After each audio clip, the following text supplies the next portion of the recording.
That's such a pain. Anyways, I wanted to talk about something we haven't really talked about in a while, at least not specifically, maybe as part of other discussions. And maybe not any of you newer folks is, listening to understand and kind of what that really means and, being aware of it. And, we've talked about actively listening and it's kind of the same thing, but one is like we talked about, it's a little bit like building on our conversation from last week, which was the whole acknowledge and ask. That's evidence that you're listening, right? Because you're giving back to them what they're telling you, right? You're acknowledging that they had a bad experience with their previous agent. And that allows you to ask a question about, well, what went wrong? What were you not getting from them that you were expecting, or just help me understand, because I always like to know how people view other people in my profession and what they're getting from other people in my profession, because we're constantly striving to understand what our clients want and need so we can do a better job of providing it. But at the same time, you can do that with anything that they give you, right? Acknowledge it and use it to ask them a question to show that you're listening to understand. So when I just say that, what does listening to understand really mean to you guys? How would you interpret it? Maybe not necessarily from a real estate point of view, first of all, but definitely getting there. Any comments or thoughts on that, or how maybe you've used it in the past or seen evidence in the past? Recalling what the person said, making Yep. sure you go over your list of things that they want, so that you can confirm what they want, so you can confirm with them that you did actually pay attention. Right. Anybody? I think it's got a lot to do with not assuming things.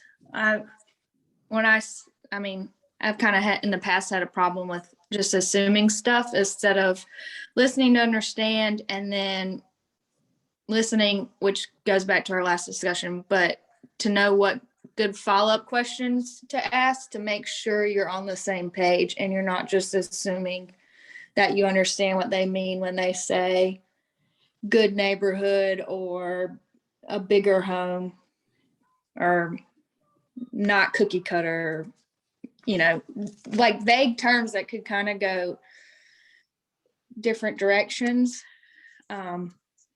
Kind of making sure that you understand like their specific needs, because that you can spin your wheels, showing them houses, and if they aren't very vocal, with telling you exactly what's wrong with them, then you're like, well, I don't like, you can get frustrated because you're like, well, why don't you want to go see any of these? Like, this match what you say. And then if they aren't explaining, like, well, no, it doesn't, because when I said new, I meant like brand new, within a year or something.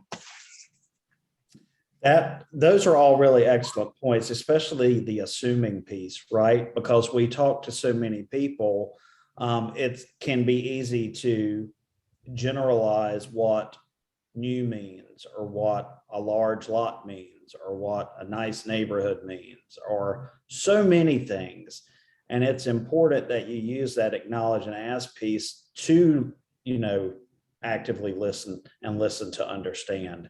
So you don't end up in a situation where you're running around looking at all these things and you're not understanding why these things aren't resonating, with your people.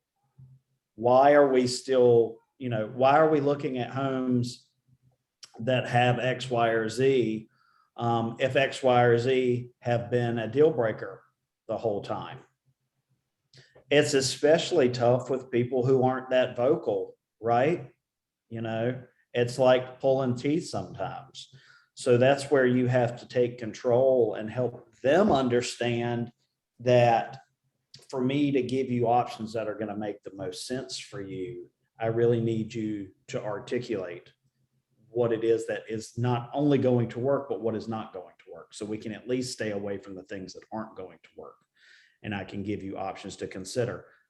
On the flip side of that coin, you have to be able to rein people in if they give you too much information or have too many, things that they have to have on their list. Yeah, Go making sure they give you, when they start giving you this, that, and the other, and then you put it in and there's like no houses or 2 houses, and then you gotta be like, okay, wait a minute, we gotta, like, what's number 1, what's number 2, you know, because a lot of times they get excited about like one thing, but it's really not that big of a deal to them. They just, at that moment, they decided they really had to have a 3-car garage, but they would be perfectly fine without one. Absolutely. A very good point. One I think that comes up very often is like a fence. I need a fence for my dogs. You know, you can add a fence. Let's focus on getting the things that are hard to add or change, right? If location is important, then we can give up the granite countertops in the kitchen to get the location, and you can update the kitchen later on, because it's a lot easier to update a kitchen than it is to move a house. And you said location is important. So are you asking the right questions to understand where things rank in priority order? And this is obviously to serve your clients, but it's also, and I talk about this a lot, to help you guys work more efficiently, right?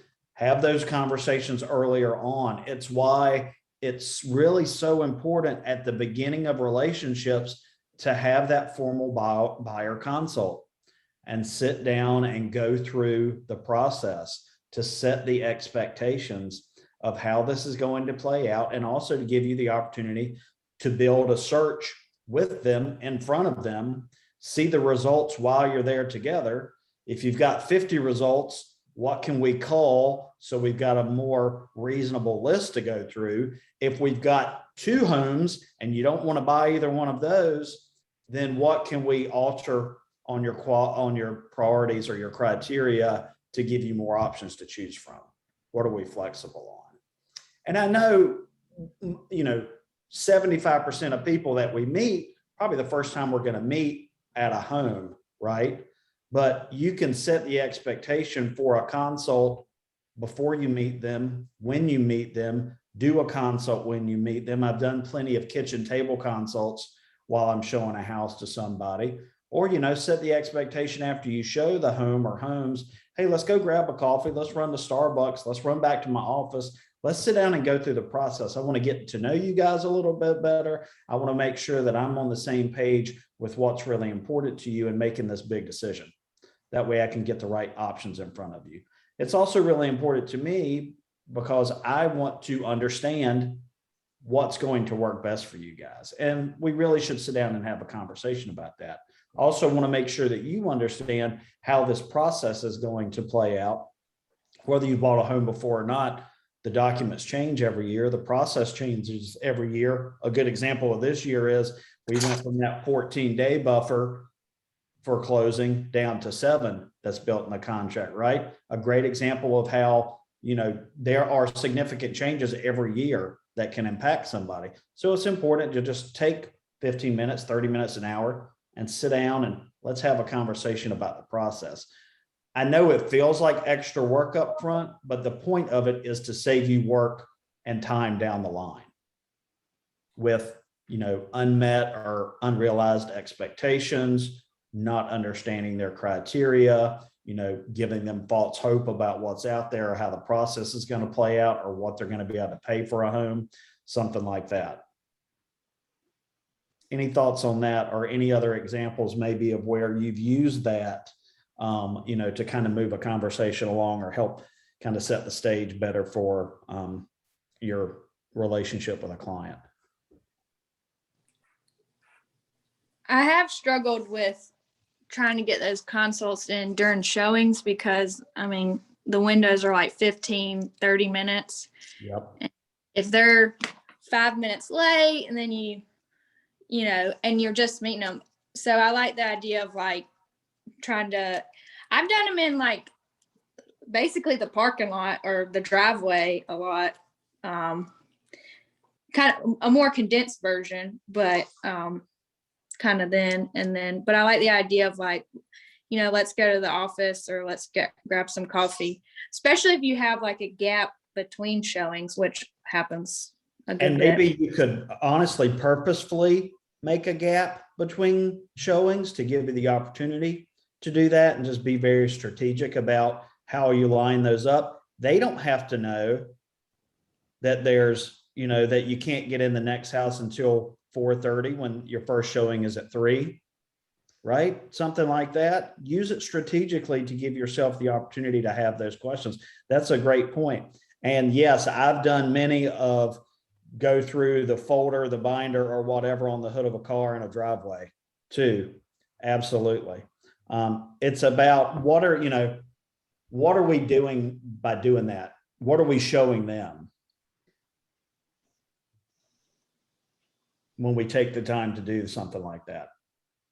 That we got our crap together, number one, and number two, that we truly care and are invested in making sure that they understand the process, that we're going to look out for them in every way. If as busy as the market is, I think it's easy just to skip all that stuff over and just like, let's go see a house, let's put in an offer and just push, assuming that everybody knows everything. Absolutely. And that's a great point, Ginger. And also your point of saying assuming again, right? We get used to the documents and the process, and we can do it all with our eyes closed right now. But remember back maybe to when you bought a house in the past before you understood what real estate was about. I don't really honestly remember, except for the last house that we bought, about due diligence or working with real estate agents or even really signing agency agreements. It just all seems like a blur to me, because how did the relationship start? Oh, you connected with somebody because you wanted to see a house, and then it was about, okay, I want to make an offer.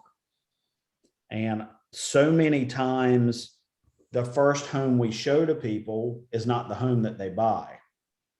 So subconsciously, them not wanting to buy that house could feel like a rejection or become a rejection of you, right?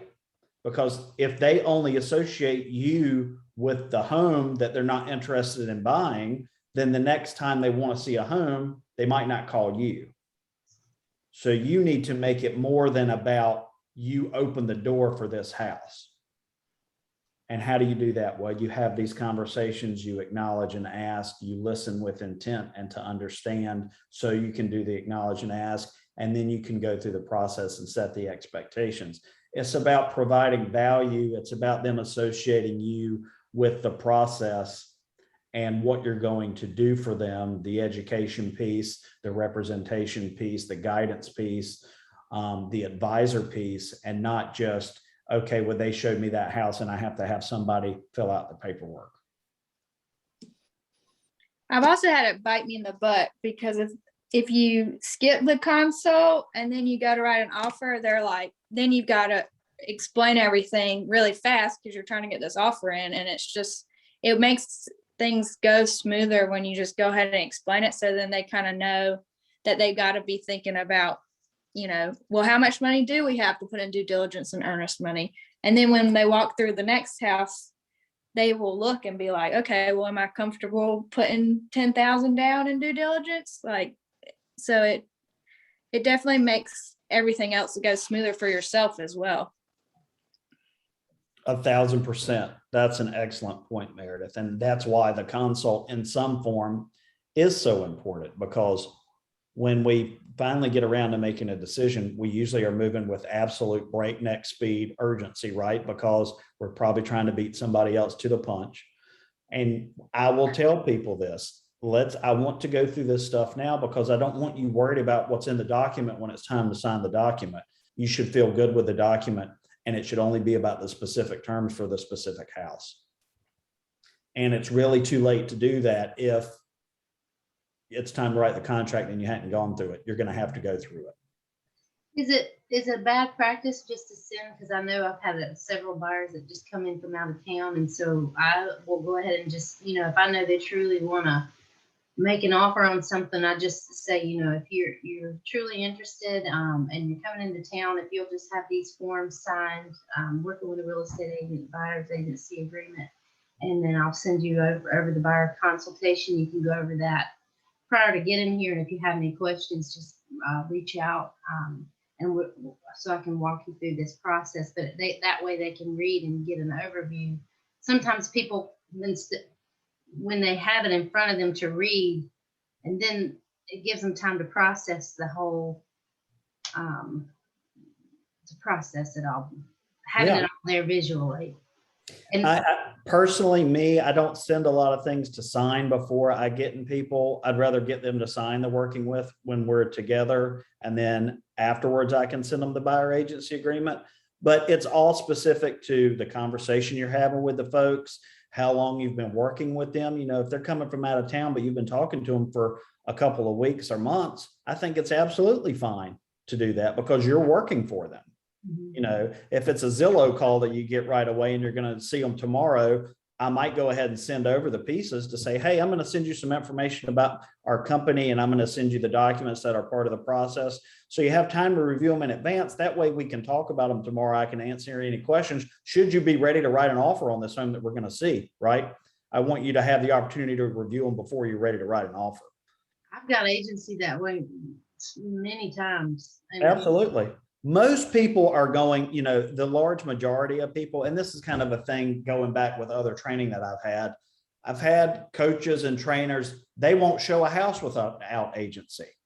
I'm not that way, but because of things that have happened to me in the past, now I'm getting agency before we go out again. Because if you don't, you will get burned. I guarantee it. Right. But it's all about setting that expectation. You can't just drop it on people. You need to have the conversation in advance so they understand what's part of the process. These are the next steps. Okay, we're going to meet and have the consult, and I'm going to show you the house. Here's what's next. Sign it. And then if they don't sign it, or they haven't signed it in advance because you've been working with them for a couple of weeks or months or whatever, because they're remote or somewhere out of town, then, we're not working together. Because this is our team, what's the term? Policy. Yeah, thank you. Yeah.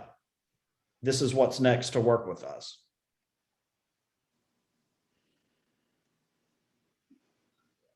Again, there's not one way to do that. I think that's the least aggressive way to do it.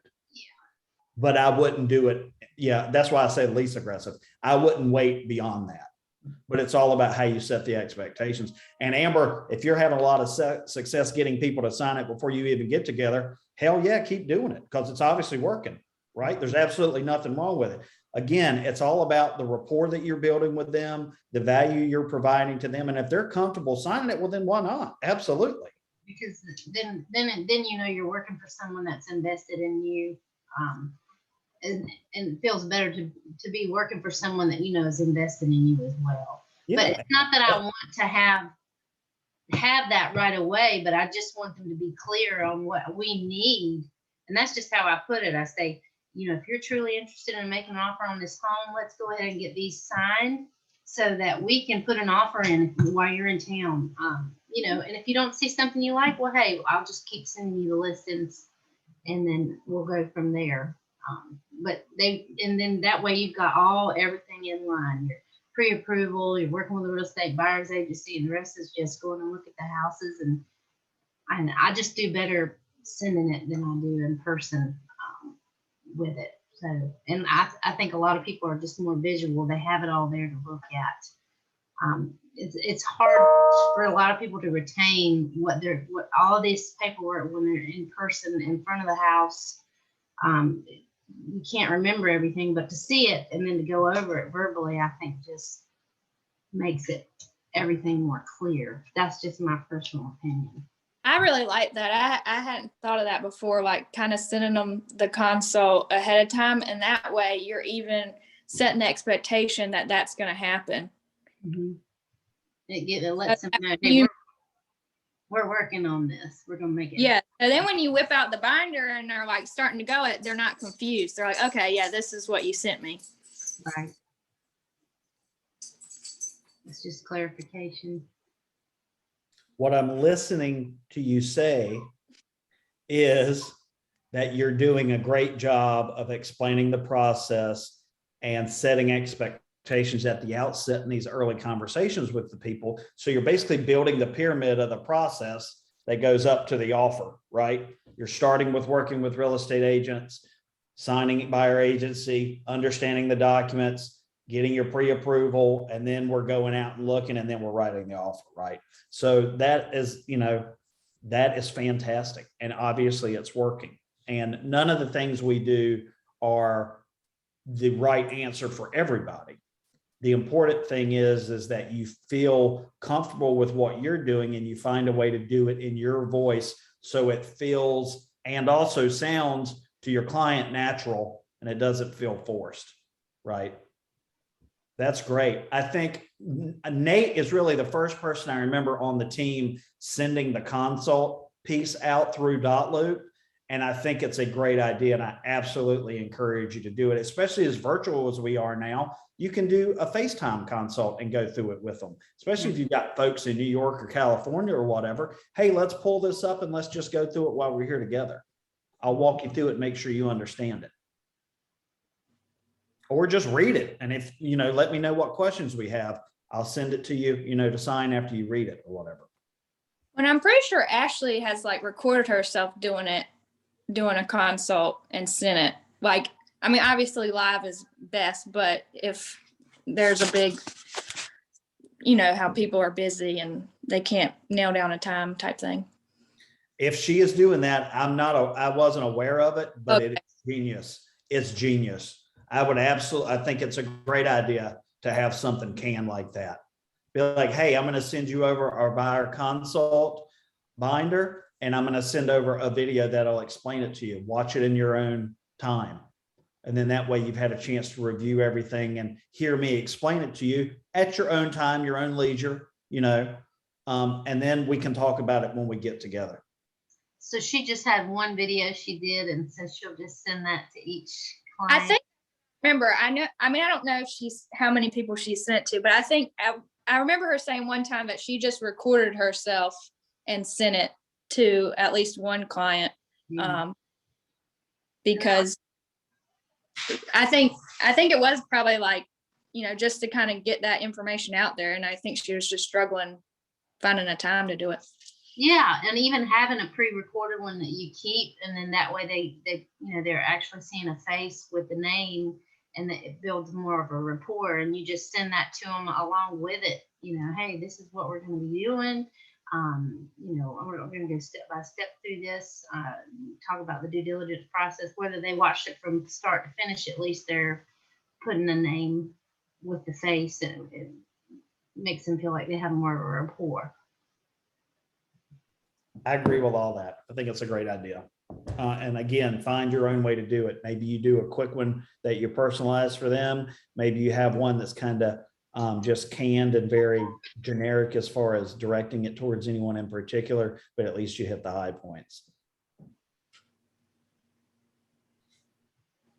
Any other thoughts on, I know this kind of devolved, or not necessarily devolved, but it evolved into more of a conversation about setting expectations in agency and the consult. But I mean, all these are moving parts that work together. It's like a watch, you need all of these different pieces working to make the clock, or the watch run together. So it's hard to really talk about one specifically without very naturally talking about other pieces.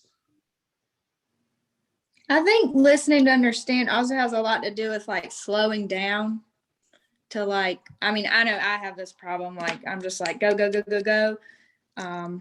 Like just kind of slowing down, taking the time to not assume and figure out what this client's situation is, and how you can help and what questions you think they have and whatnot. Because sometimes, you're driving from one house to another, or you're making a million phone calls, and sometimes I forget to, just slow down and listen to understand. I think as humans, it's very natural and it's a hard urge to fight to be replying in your head before the other person is done talking. Because you know that you're set out to accomplish something, whether it's prove a point or confirm the appointment or, whatever it is. But it's very natural to do that. And it's you have to really work hard to fight that from happening, especially when, you're sitting down a prospect and you're going to prospect for an hour or two and you've got 50 to-dos that you want to get through, right? That's where kind of the prospecting with intent things comes into play. That's why I always say it's so important to make sure you've got your notes when you're calling people, so you know why you're following up. But you can't do that without actively listening on a previous call, right? And then you can't just be so happy that you got somebody on the phone that you're pushing for an appointment that you don't really understand what they're talking about, because then you get stuck in a loop of showing them homes that don't really work. And then it takes them 2 months to pick a house instead of 2 weeks. Again, all of this stuff is so intertwined. Meredith, I think you make an excellent point about just slowing down. And with Zillow calls, like I feel so rushed taking like the Zillow live leads. Like you need to get through the steps and then get off of the Zillow call and call them back, and then you can be a human with them. Right. So it's like I told my client last night, I was like, sorry, we're being recorded. So sorry, that was a little formal, but it also wasn't, because she really threw me with the fact that they had already worked with another agent. So I'm like, on the live Zillow call. So it's like, so you have not signed with them, correct? And she's like, no. I'm like, okay, great. Super. But yeah, slowing down is definitely key. It's so difficult to try to think about, even because we are in, like you were saying, in this mode of just, we know the right steps, our clients don't, but we have to be able to explain that to them. So you go too fast, they're not going to get it. That's a good point. And it kind of comes down to, if you look at our mission, vision, and tenets under culture, one of the things is being present, putting our clients first, and personalizing each interaction, because it's really about meeting people where they are. It's not about them fitting them into our timeline, right? Honestly, when we get in that mode of fitting people in our timeline, and this is now we're really kind of going all over the place, but the reason things like that happen is because we feel pressure, because we want or need a contract or something like that. And how we get there is we get behind on prospecting, so our pipeline kind of maybe dries up a little bit. But how does that happen? Well, because maybe we don't time block and we don't have our ideal weekly schedule, and we're not tracking what we're doing to make sure that we're doing what we said we're going to do. So all of these things, everything is so related, and you can see how one thing there's cause and effect, right?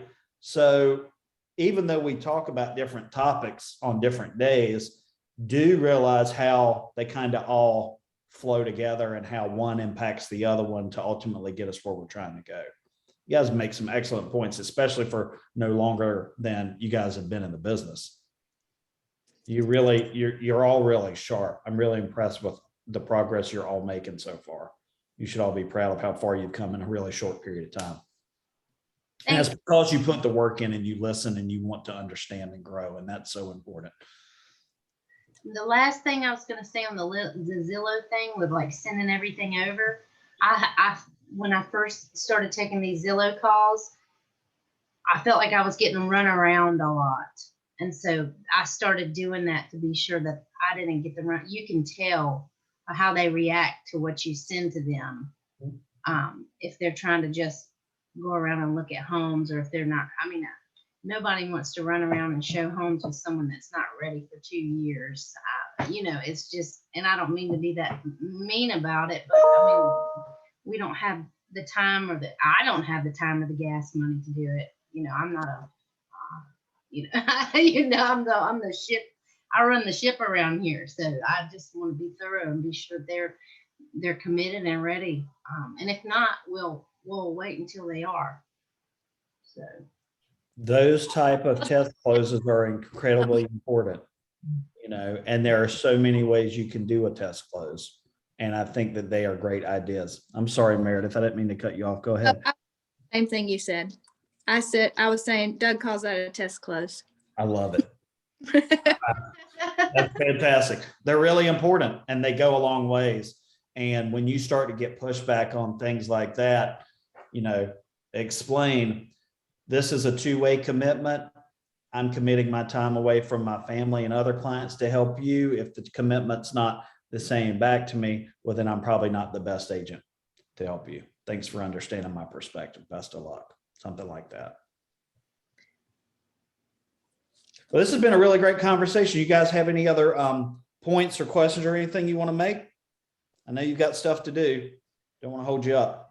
The only thing I would say is just going back. Sometimes it is strange, like Zillow calls, you kind of have to like take a deep breath because you didn't sit down to prospect. And now all of a sudden your phone's ringing and you're at a point where you can answer it. So it's, to me, those are really hard, especially, I'm glad we have such a solid script or questions because that really helps me like stay focused on it. Cause otherwise it's like, I don't know. I get kind of like flustered when all of a sudden my phone rings and I gotta, okay, this is a new person. Let me listen to understand, which can be hard because, appointment is like number one. And you never know what it's going to be either.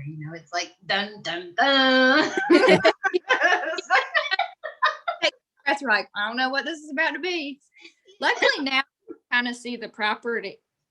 For a while, when we didn't, I don't know, maybe it's when I didn't have the app or whatever, but before we did Flex, I remember you couldn't even really see the property until like, you answered. So you really didn't even know like anything. It takes a lot of effort to be able to shift into that mindset and mode when the phone rings, right? Because you're doing God knows what else, and then boom, there it is. So how do I get my mind trained to immediately, it's not easy. And the fact that you're all having success with it says a lot about it. It's a constant thing. It's muscle memory, right? You got to continue to train your muscles and then, keep working at it, and the better you'll be. But you've already all made a lot of progress and come a long way. I feel like making the personal connection is the number one thing. Yeah. Last night with this client was just we talked for maybe an hour, just going over everything that she wanted. And then she was explaining what went wrong with the other agent. And she asked me about how the process would work. And so we talked about all of that. And then she worded it really funny, but she brought up the appraisal gap. And she worded it like, so that's something that we have to take care of. And I'm like, you don't have to do anything with that. Sometimes people are having to do that, but it's a necessity in this market. You just don't have to. You don't have to buy a house. You don't have to make those steps. But so we were able to like explain all of that. And then she asked how I got into real estate. And so I just kind of gave a little bit of my background. But I also told her about my first time buying a home and the agent that we had. And then the second time we bought a home and the agent that we had that was horrible. And then the third time we bought a home was with Felicia. And I was like, and now I work with that company. And she's like, wow, that's amazing. And I'm like, it is. The way that we do things as a company is just so different and so unique to cater to the client instead of just another number on a spreadsheet or another name in Boomtown. It's really, really neat. And I'm so thankful that this is how this company works, because it is about relationships and listening and paying attention and giving back to that client so that they know what they're getting. It's incredible that a couple of things, honestly, that you can tell that story firsthand, right? That you experienced it that way. that's an amazing thing to be able to share. That's kind of how I was when I started real estate, because I joined a firm that our friend worked for. They helped us buy a house, and then I decided to get my license. It's a pretty powerful thing to be able to share.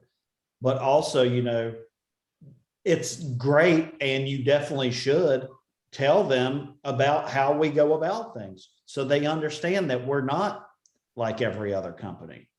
And I want you to know who you're working with and what you get with us, and not just me, but us, because we're a collective us. I love being able to explain to people that, hey, if I've got something else going on, I've got somebody who's got my back, because I don't want you to miss anything. And we'll always have you covered regardless. And I mean, we could go on and on and on, but I think it's important that, you know, especially folks newer to the team, that you're articulating that, because not only are you newer to the team, you're new or to the business, or new to the business. And if that ever comes up, that's a great value add to make sure that your clients understand. That's a great point. Thank you for sharing that, Holly. This has been great. Thanks, guys. I've really enjoyed it. That was a good note. I'm trying to be more intentional with these instead of just being spur of the moment. And I feel like the conversations are better. So I'll continue to make sure I'm putting more thought into them so we have good conversations. But like I said yesterday, if you do have ideas or topics, ping me or whatever, let me know, so we can continue to fill the schedule up with things that are good conversations to have. Thank you guys so much. Have a great day. Bye, you guys. Bye. Go Bye. get